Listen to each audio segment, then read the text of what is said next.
Hey everybody, welcome back to Video Game. So, taking a fun and exciting video for you guys today, and a follow-up on the Duke Nukem Zero Hour PC version. That is because a modder going by the name of kyyrma, I hope I'm pronouncing that right, released a new version of this with a ton of mods calling it Duke Nukem Zero Hour Overclocked. And it's honestly the janky 90s first-person shooter you wanted out of Zero Hour versus the third-person shooter we got.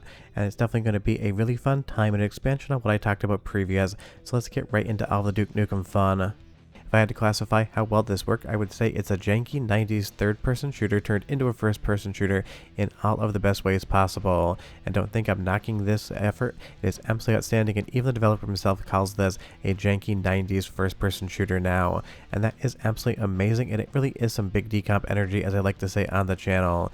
You're going to have full keyboard support, you're going to have full mouse look and aim, and sometimes that gets a little bit wiggly on my system just because I have ultra-wide monitors and my mouse is a slightly misaligned, but I did test it on my 16:9 laptop and it works so much better. But this is my capture PC, and don't forget, don't be like me and get hit by that cop car. It absolutely is a one-shot insta-kill.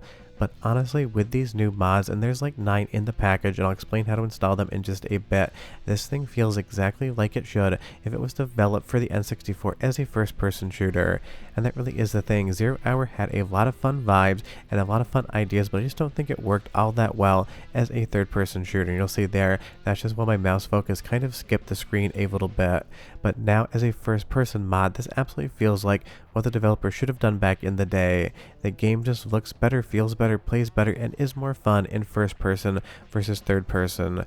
Leave me a comment down below and you tell me, did you play Zero Hour back in the day? Have you played the most recent Static Recomp? And if so, have you checked out any of the first person mode mods? I would be very curious to hear what you guys think about them, because it's one of those things, if you have nostalgia for this game, maybe you don't actually love it in first person. But for me personally, I remember renting Zero Hour from my local video store, Video World, in Vermont when I was a kid, and thinking to myself, well, I really wish it was just another version of Duke Nukem 3D with new levels. Now you will see here, if you go into the mods menu, this has an absolute metric crap ton of all of these different mods. You're going to have controls, first person mode, everything from the HUD to the inventory progression and even cheats is going to be infinitely configurable here. By default, you want to leave all of these on, but if you want to change anything around about any of them, if you click the configure button at the bottom right hand corner of this capture, you'll be able to kind of just articulate everything in the game to your heart's content. You can go ahead and make this your own. It even has some quick saving as well in your keyboard, so you can basically treat it more like a PC version of the game than an actual N64 game where you'd have to save to the actual save pack, and then if you died in the level, you'd get kicked back some pretty far progress. Because I will say that is one of the more annoying things about Zero Hour by default, and death makes a huge difference in this game when you can versus can't quick save. And I left the 16:9 kind of flashing in the corners of the screen because right now the graphics still do not extend out, so I want you to understand that that is accurate to your experience. But running around in the world of Zero Hour, having first-person controls, having everything bound to the keyboard with mouse look on, and even having the scroll wheel be your weapon select, it just feels like this was natively designed to be a PC game that just ended up happening to come to N64. And that really is a testament to how good all of this work is.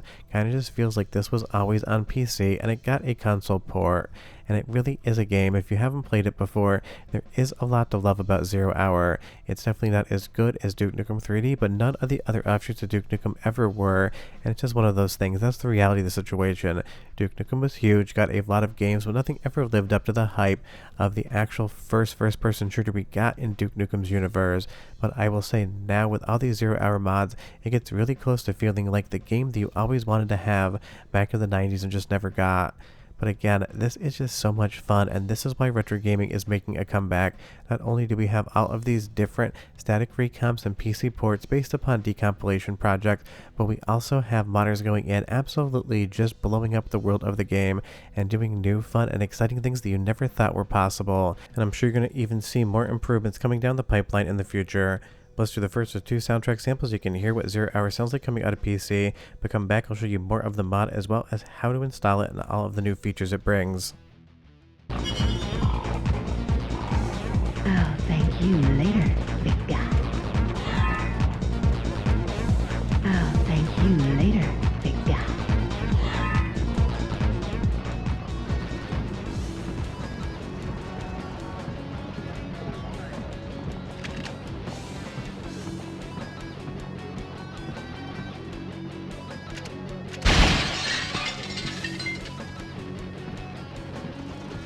looks like the crap has hit the fan. The aliens have a base in the Statue of Liberty, but we can't get anywhere near it. Looks like I'm gonna have to show you how it's done. There's a way to the statue from the subway, but you gotta cut the power to the gates. Take this code card to the electrical substation. More forces will join you outside the parking lot.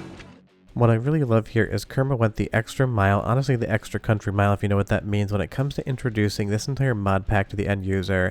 There's an entire website that looks like it's taking the stylistic elements of an N64 manual and bringing it over to the internet, and you even get an amazing trailer that's using all of the overall vibes of the original Duke Nukem Forever trailers that 3D Realms put out when they were still developing the game. Long before 3D Realms gave it up to Gearbox, and they got their grubby little mitts on it and ended up producing an absolute turd.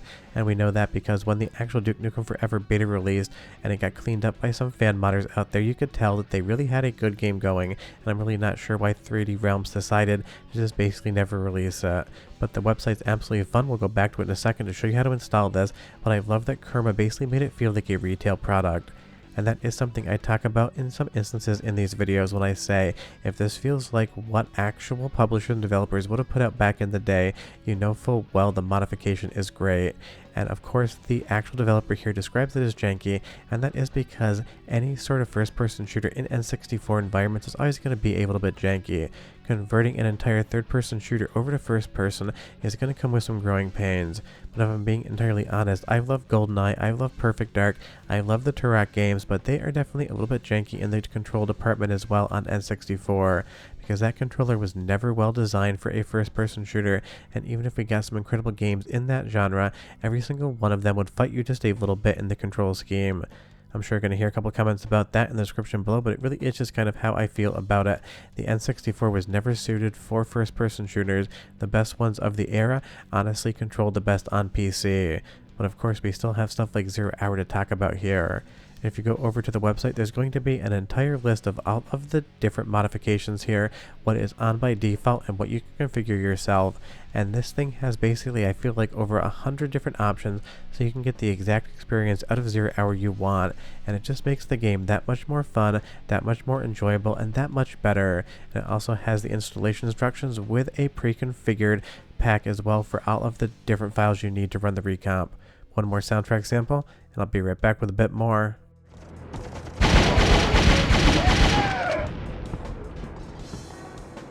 Won't budge. Reinforcements on site at precinct parking.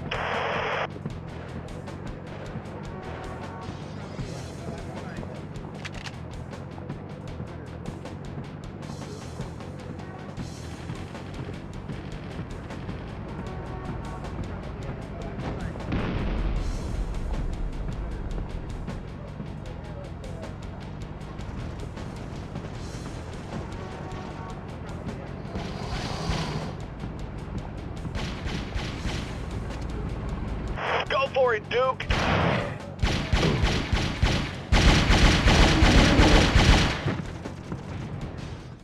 I mean, so the question is, does Duke Nukem Zero Hour Overclocked work perfectly as a first-person shooter? And the answer, lovingly, is no. And that is because it's never going to be perfect, because this game never was a first-person shooter. But it's about as perfect as you could possibly get, converting a game into a completely different viewpoint. And it absolutely works, it is fun, and in my opinion, Zero Hour should have always been a first-person shooter. It never should have been in the third person, because people wanted first-person shooters on N64, they wanted new Duke Nukem first-person shooters, and I really don't know why Zero Hour ended up taking the third-person environment as its kind of development basis for a new game. So think of this as, at least in my opinion, righting a historical wrong.